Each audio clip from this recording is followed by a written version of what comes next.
Hello viewers, thank you for joining me. I'm working on a longer series for a request for February, but I really wanted to do something else for January too. My Blend S review ended up being really short, and there are still a ton of standalone movies I've been meaning to see, so it kind of felt like a perfect opportunity. The Princess and the Pilot brings you into the fictional kingdom of Lavam, specifically the small island of San Maltilia, which is practically right next door to the Amatsukami Empire, which Lavam has been at war with for a long time.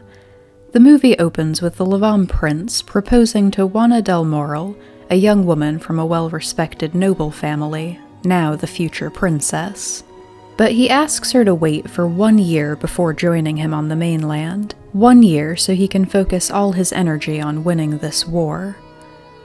But a year goes by and the war rages on. Yet Prince Carlo starts making plans to reunite with her anyway.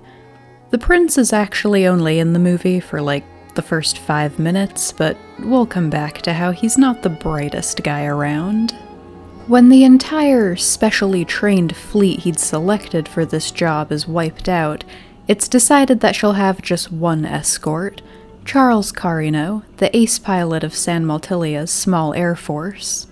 Charles is of mixed Lavam Amatsukami heritage and has been abused for it all his life. He's joined the military as part of a group of mercenaries, and the thought that he's supposedly doing this for money only brings even more scorn. But Charles is never anything but polite and reserved in return. He's dreamed of being a pilot since he was young, seeking some sort of freedom from his everyday troubles. They set off, with the rest of Charles's unit staging an attack meant to distract anyone who might be watching, but trouble catches up to them the very first night, and continues to find them again and again no matter how many times they escape.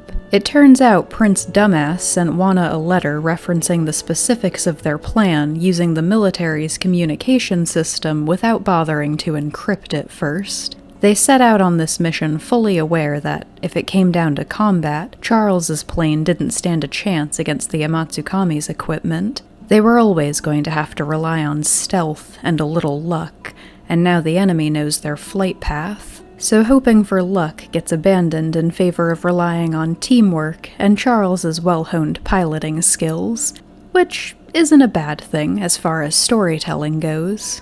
There are a few great action-filled chase scenes and a sprinkle of a budding romance throughout, but the real heart of this movie are the quieter moments where Juana and Charles are just talking, getting to know each other, allowing the audience to get to know them each better. I mentioned that Charles remained reserved no matter how he was being treated. Juana also is in almost every scene but barely says a word for the first half of the movie. She plays a very familiar sort of princess role in this movie, at least at first, being married off for political gain without a thought spared for her own feelings or desires. It's a bit predictable, but still moving to see them bond over their shared dreams of freedom. I loved seeing Juana slowly come out of her shell and build her confidence, and Charles reveals that his reasons for wanting to see this mission through are actually more pure-hearted than the reward. I love good character stories, and perhaps the best selling point for me was that the danger felt real.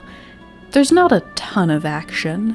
It's not the kind of story where characters are dying left and right or anything, but the overall tone of the movie just made me feel like I couldn't be sure there'd be a happy ending.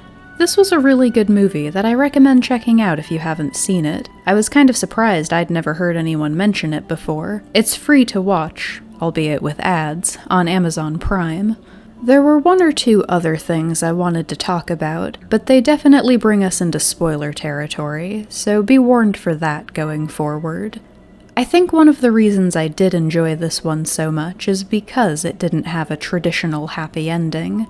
I'd imagine that's disappointing for a lot of people, but sometimes a more realistic, bittersweet sort of ending is kind of refreshing. So no, it doesn't end with Lavam winning the war, and though it's implied that Charles and Juana start developing feelings for each other during this journey, our 2 title characters don't end up together.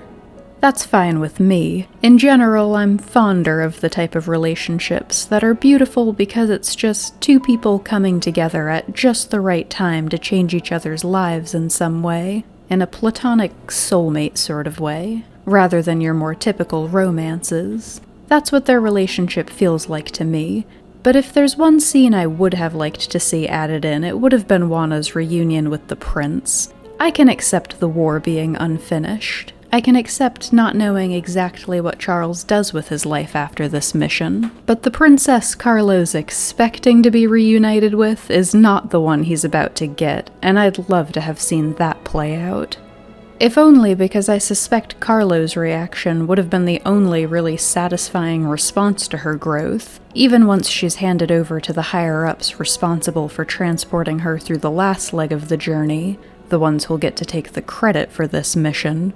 They're just so condescending to her when she tries to stick up for the man who risked his life to get her this far. They may address her with fancy titles, but she gets absolutely zero respect from anyone in this movie except Charles. That was the biggest thing I would have liked to see changed about this ending. It feels like Juana's grown a lot during this journey, but that growth's not reflected in her interactions after the fact. I just hate to think she might be sucked back into a life where she has no power or voice.